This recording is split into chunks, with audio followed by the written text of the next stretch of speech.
Hey guys, welcome back to another video, and today we are reading Galatians 3, and after this we have literally 3 more and then we're done with another book. Like, after Matthew, Mark, Luke, John, Acts, Romans, we're all like short. Then you have Hebrews, which I need to read and I want to read. But I'm going to preface this, I may have to make this another book until I can read some more of the said New Testament.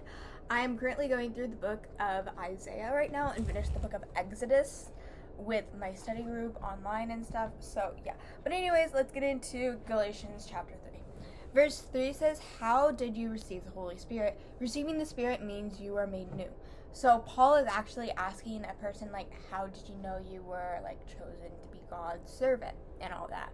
Well, a servant is asking Paul why he was chosen, like how he knew and stuff.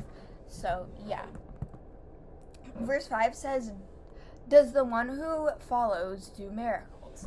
Asking Paul, are you also somebody who does miracles because you follow Jesus and you were close to Jesus? But that's not how it works. Jesus was able to perform miracles because he was basically God. He was the human form of God and stuff.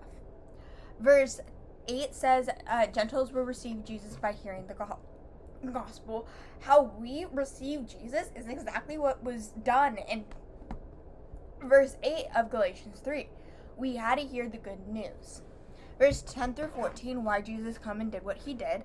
Verse 23 says, before Jesus, we had law to follow to be able to go to heaven, but when Jesus came, he fulfilled the law, and we must follow what he has said in the Gospels of Matthew, Mark, Luke, and John. So many freaking Christians, and I'm very passionate about this, they follow the Old Testament laws. They don't follow what Jesus said. The thing that we have to follow as Christians is Jesus said, love everyone, even your enemies, even your neighbors. Love is the law that we follow, not what it says in Leviticus. Leviticus, you shouldn't even be following and saying, especially in Leviticus 18:22, man shall not sleep with little boy as he does with a woman in a sexual way. Like, seriously, you twisted that to say man shall not sleep with man as he does with women. But the literally translation is, in Greek, is man shall not sleep with little boy as he does with women in a sexual way. Period, point blank. If you come and argue with me, don't. You have to follow what Jesus says in Matthew, Mark, Luke, and John. Did he say anything about homosexuality? No. Did he say anything about trans people? No. Did he say anything about people who are non-binary or gender fluid? No. And no. So that's basically what it is. And I'm very passionate. As you can tell, I am a part of the LGBTQ community. So, yeah. Anyways, that is it. Some study notes that I had is verse 2, receiving the Holy Spirit as a new covenant. Receiving faith means made new.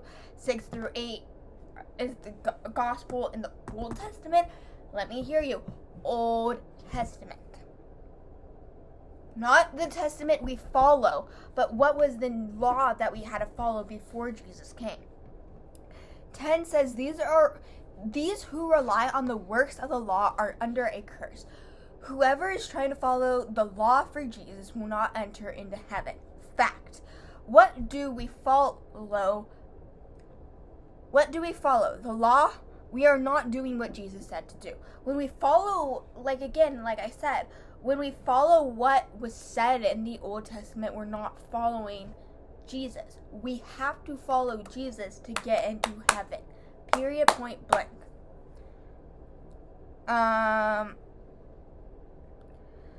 So yeah, verse 12 is talking about the law is not faith. Faith is having a relationship with Jesus. And that's what it needs to be preached. And no churches are preaching it. Not majority of one. The one that I go to now is teaching how to get into heaven, which is having faith in God. You don't need to follow all the laws and stuff. So yeah, that is it for today's video. Thank you so much for watching, and I will see you in my next video.